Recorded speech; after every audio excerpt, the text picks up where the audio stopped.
मोदी के धाकड़ विधायक ने अपने ही बिगड़ैल बेटे को भेजा जेल, कर दिया ऐलान, अपराधी का कोई रिश्ता नहीं। नमस्कार, आप देख रहे हैं एनएमएफ न्यूज और आपके साथ मैं हूं नम्रता चौधरी। केंद्र में बीजेपी सरकार आने के बाद से देश में कई बड़े फैसले लिए गए। एक तरफ देश की जनता ने इन्हें सिर आंखों पर रखा, तो वहीं सियासतदानों ने इस पर अपनी सियासी रोटियां सेकते हुए जनता को भ्रमित किया। पिछले 10 साल में जितने भी फैसले केंद्र द्वारा लिए गए, उनमें से शायद ही कोई ऐसा फैसला होगा जिस पर सर्वसम्मति बनी हो। विरोधियों ने हमेशा टांग अड़ाई, मोदी सरकार पर सवाल उठाए। और चलिए, फैसलों को लेकर सवाल उठाना तो समझ भी आता है। बीजेपी के निजी फैसलों को लेकर भी कई बार राजनीति की गई, यानी बीजेपी के जो अपने फैसले थे, अपनी पार्टी को लेकर फैसले थे, उनको लेकर भी विरोधियों ने राजनीति की। लेकिन अफसोस, हर बार विरोधी गलत साबित हुए और बारी बारी से जनता इनकी असलियत पहचानती गई। अब हालात देखिए, अकेले मोदी को हराने के लिए सारे विपक्षियों को एक साथ आना पड़ रहा है।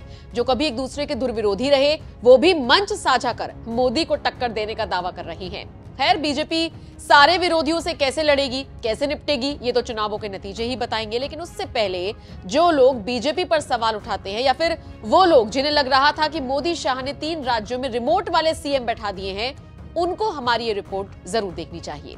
ये रिपोर्ट आपको बताएगी मोदी शाह के फैसले का पीछे का कारण सही था या गलत। ये रिपोर्ट आपको ये भी समझाएगी कि राजस्थान के सीएम भजन लाल, जिनका खूब मजाक उड़ाया गया, जिनको काफी क्रिटिसाइज किया गया, जिनके काम पर लगातार सवाल उठाए गए, उनके राज में बीजेपी के बाकी नेता कैसा काम कर रहे हैं।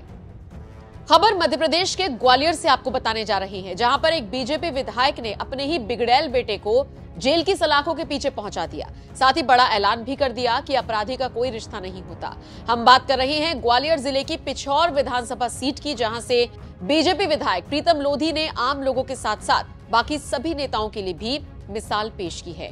प्रीतम सिंह लोधी को काफी दिन से उनके खुद के बेटे दिनेश लोधी के खिलाफ शिकायतें मिल रही थी। दिनेश लोधी शराब के नशे में आए दिन हंगामा करता था। दिनेश पर लोगों को परेशान करने के भी आरोप बार बार लग रहे थे। अपने बेटे की हरकतों से विधायक साहब इतने परेशान हो गए कि दिनेश को सीधा थाने लेकर पहुंच गए। यहाँ उन्होंने खुद एसपी से बात की और कहा कि बेटे के खिलाफ सख्त एक्शन लिया जाए। पिता की शिकायत के आधार पर बेटे दिनेश के खिलाफ पुलिस थाने में मामला दर्ज हुआ और उसे गिरफ्तार कर लिया गया। जानकारी मिली है कि दिनेश के खिलाफ पहले से भी कई आपराधिक मामले दर्ज हैं। इस मामले को लेकर जब बीजेपी विधायक प्रीतम लोधी से बात की गई, तो उन्होंने साफ कहा, अपराधी का ना कोई जाति होती है, ना कोई अपराधी का रिश्ता होता है। अपराधी तो अपराधी होता है। मेरे लड़के ने अपराध किया है तो मैंने खुद उसे पुलिस के हवाले कर दिया। एसपी साहब से मैंने खुद बात की और कहा कि इसके खिलाफ कड़ी धाराएं लगाएं और कड़ी से कड़ी कार्रवाई करें। थाने जाकर पुलिस के साथ मैंने अपने बेटे को 3rd डिग्री दी है। मैं अपराध के विरोध में हूं और हमेशा रहूंगा। सुनिए क्या कुछ कहा प्रीतम लोधी ने। देखिए, अपराधी की कोई जात नहीं होती, अपराधी का कोई रिश्ता नहीं होता। अपराधी अपराधी होता है, चाहे कोई भी हो। अगर हमारे लड़के ने अपराध किया है तो मैंने स्वयं थाने में ले जाके अपराधी को दिया और एसपी साहब से मैंने स्वयं बात की। मैंने कहा नहीं, अपराध रोकने के लिए इस पर कड़ी से कड़ी धारा लगाई है और कड़ी से कड़ी कार्रवाई की है। इसके एसपी साहब गवाह है। अपराध कोई भी करेगा, अगर अत्याचार अन्याय करेगा तो प्रीतम लोधी उसके खिलाफ रहेगा, चाहे रिश्तेदार हो, चाहे बच्चा हो, चाहे कोई भी हो। और मैं तो शुरू से अपराध के विरोध में रहा हूँ, गरीबों की सेवा में रहा हूँ और यही करता रहूंगा। गिरफ्तारी भी जी, गिरफ्तारी उसकी, हाँ गिरफ्तारी मैंने, आप पता करिए थाने के टीआई से, एसपी साहब से हमने स्वयं ले जाके थाने में किया है।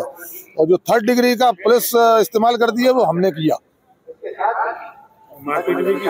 बिल्कुल राइट किया हमने कि अपराध नहीं करने देंगे। हमारे घर में अगर अपराधी रहेगा तो हम बख्शेंगे नहीं। इससे आपकी छवि पे अंतर पड़ा, फिर भी इस पूरे मामले पता है जी, बात सही है आपकी। अब लोगों को थोड़ी पता है कि हम अपराध के खिलाफ हैं, लेकिन पुलिस प्रशासन को सबको मालूम है कि हमने इस अपराध में अपराधी का साथ दिया, कि हमने फरियादी का साथ दिया। हमने फरियादी का साथ दिया, अपराधी का नहीं दिया। बीजेपी विधायक प्रीतम लोधी ने जिस तरह से अपने बेटे को जेल पहुंचाया, उसे लेकर अब आप क्या राय रखते हैं, कमेंट करके हमें जरूर बताएं।